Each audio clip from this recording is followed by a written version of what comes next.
নবী সাল্লাল্লাহু আলাইহি ওয়াসাল্লামের জীবনের শেষের দিকের হাদিস এটা।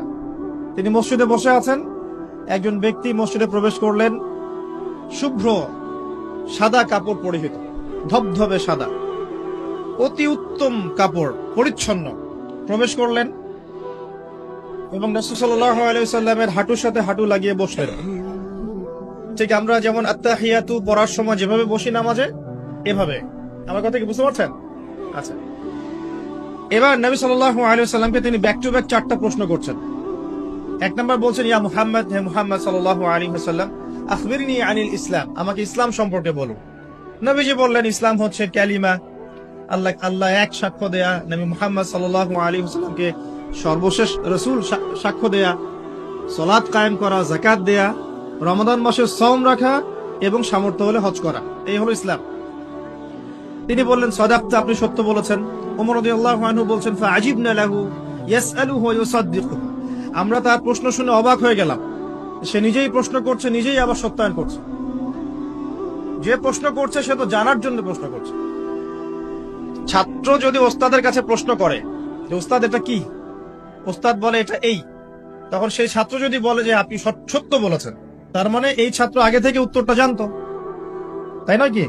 তার মানে এই প্রশ্ন করে আগে থেকেই জানে যে উত্তরটা কি হবে। তো দ্বিতীয় প্রশ্ন করছেন তিনি, বলছেন, আখবিরনি আনিল ঈমান, ঈমান কি, আমাকে ঈমান সম্পর্কে বলুন। নবী সাল্লাল্লাহু আলাইহি ওয়াসাল্লাম বলছেন, ঈমান হচ্ছে 6টা বিষয় বিশ্বাস করা। তুমিনা বিল্লাহ, আল্লাহ বিশ্বাস করবে, ওয়া মালাইকাতি, তার ফেরেশতা মণ্ডলীর প্রতি, ওয়া কুতুবিহি, তার সমস্ত আসমানি কিতাবের প্রতি, ওয়া রুসুলিহি, তার সমস্ত রাসূলগণের প্রতি, ওয়াল ইয়াউমিল আখির, পরকালের প্রতি, ওয়াল কদরি খায়রি ওয়া শাররি, তাকদীরের ভালো মন্দের প্রতি। এই 6টা পিলারে বিশ্বাস করলে আপনি মুমিন হলেন। প্রশ্নকারী বলছে, সাদাকতা, আপনি সত্য বলেছেন। আবারও তৃতীয় প্রশ্ন করছেন, আখবিরনি আনিল ইহসান, হে মুহাম্মদ সাল্লাল্লাহু আলাইহি ওয়াসাল্লাম, আমাকে ইহসান সম্পর্কে বলুন, ইহসান কি জিনিস। নবী সাল্লাল্লাহু আলাইহি ওয়াসাল্লাম বলছেন, ইহসান হচ্ছে আনতা আবুদাল্লাহা কাআন্নাকা তারাহ, তুমি এমন ভাবে আল্লাহর ইবাদত করবে যেন তুমি আল্লাহকে দেখতে পাচ্ছো। ওয়া ইল্লাম তাকুন তারাহু ফাইন্নাহু ইয়ারাক, যদি তুমি আল্লাহকে দেখতে না পারো, জেনে রাখবে আল্লাহ ঠিকই তোমাকে দেখছেন। এই আল্লাহ কনসিয়াসনেসের নাম হচ্ছে ইহসান। কি নাম? ইহসান। ইসলামের ভিত্তি পেলাম 5টা, ঈমানের কয়টা পেলাম? 6টা। আর ইহসানের ব্যাখ্যা কি পেলাম? আল্লাহ কনসিয়াসনেস, মানে আল্লাহকে হাজির নাজির জেনে ইবাদত করা। কেউ যদি আল্লাহকে হাজির নাজির জেনে ইবাদত করে, সে কিন্তু পাপ করতে পারবে না, তার নামাজে মনোযোগ কিন্তু ডানে বামে যাবে না ইনশাআল্লাহ। তো তিনি বললেন, সত্য বলেছেন আপনি। এবার চতুর্থ প্রশ্ন করছেন তিনি, যে আখবিরনি আনিস সাআ, আমাকে কিয়ামত সম্পর্কে বলুন, কিয়ামত কবে হবে। তখন নবী সাল্লাল্লাহু আলাইহি ওয়াসাল্লাম বলছেন, মাল মাসউলু আনহা বিআ'লামা মিনাস সাইল, এই বিষয়ে প্রশ্নকারীর চেয়ে উত্তরদাতার জ্ঞান বেশি নয়। এই বিষয়ে প্রশ্নকারীর চাইতে উত্তরদাতার জ্ঞান বেশি নয়, মানে কেউই জানে না কিয়ামত এক্স্যাক্টলি কবে হবে। তখন প্রশ্নকারী থেমে যাচ্ছেন না, প্রশ্নকারী আবার প্রশ্ন করছেন, 5 নম্বর প্রশ্ন, যে ফাখবিরনি আন আমারাতিহা, তাহলে আমাকে কিছু আলামত বলেন কিয়ামতে কিছু আলামত বলেন। নবী সাল্লাল্লাহু আলাইহি ওয়াসাল্লাম অনেক আলামত বলতে পারতেন কিন্তু, এবং তিনি বলেছেনও, সারা জীবনে তিনি অসংখ্য আলামত বলেছেন। এবং আলামতগুলোকে 2 ভাগে ভাগ করা যায়, এগুলো বড় এবং কিছুগুলো হচ্ছে ছোট। যদিও বা সবগুলোই আলামত, তবে এটা হচ্ছে ফিকহের বিষয়, উসুলের বিষয়ের মধ্যে আমরা নিয়ে আসতে পারি যে বড় ছোট ভাগ করা যাচ্ছে, আলেম ওলামারা ভাগ করছেন। যাই হোক, 10টা বড় বড় আলামতের কথা বলা হয়েছে। এই 10টা না আসা পর্যন্ত কিয়ামত হবে না। মাসিহুদ দাজ্জালের আগমন, নবী ঈসা ইবনে মারইয়ামের আগমন, ইয়াজুজ আর মাজুজ, দাব্বাতুল আরদ, জমিন থেকে প্রাণী বের হবে, ইয়েমেনের আগুন, 3টা বড় বড় ভূমিকম্প, পশ্চিম দিক থেকে সূর্যোদয়, এরকম 10টা আলামত বলা হয়েছে। এগুলো না হওয়া পর্যন্ত কিয়ামত হবে না। এগুলো এখনো হয়নি, এগুলোর কোনোটাই এখনো আসেনি। এগুলো বাদ দিয়ে যেগুলো আলামত সুগরা আমরা বলছি, ছোট ছোট, এগুলোর ম্যাক্সিমাম প্রায় 99% আমরা এখন দেখতে পারি। তবে দেখার জন্য চোখ লাগবে, আর চোখ বলতে শুধু বাইরের চোখকে বোঝাচ্ছি না, হৃদয়ের কলবের কি লাগবে? চোখ লাগবে। আমি আপনার কলবের চোখ দিয়ে আপনাকে শহরটাকে চেনাচ্ছি। আপনার এই হাদিসে নবী সাল্লাল্লাহু আলাইহি ওয়াসাল্লাম অনেকগুলো আলামত না বলে মাত্র 2টো আলামত বলেছেন। কয়টা?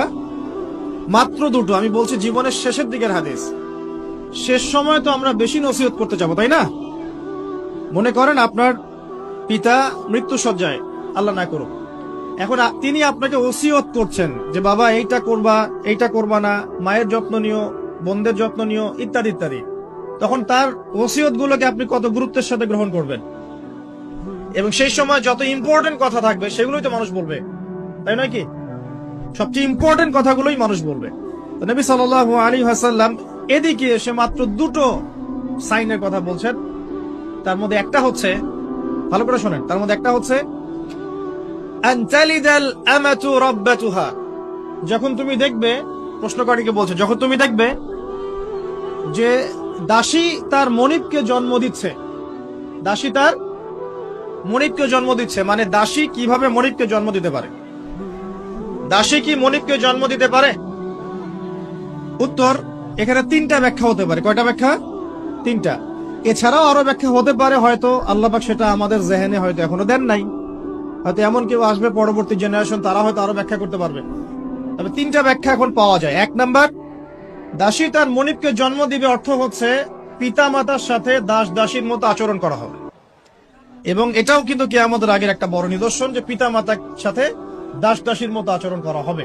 এবং যেটা এখন হচ্ছে, আমরা দেখছি পিতা মাতার অধিকার তারা পাচ্ছে না, সন্তানদের হাতে নির্যাতনের শিকার হচ্ছে, বৃদ্ধাশ্রমে থাকতে হচ্ছে। সারা জীবন যে সন্তানকে বড় করলো, আজকে সেই সন্তান তার ওই যে কাফনের টাকা পর্যন্ত দিতে যাচ্ছে না, মারা গেছে লাশটা পর্যন্ত নিতে আসে না, এমন হচ্ছে না? এবং বস্তুবাদী শহরগুলোতে তো এটা বেশি। তো আমাদের শহরে মানুষ বস্তুবাদী না? মানুষ বস্তুবাদী, কেউ অন্যের দিকে তাকানোর সময় নাই।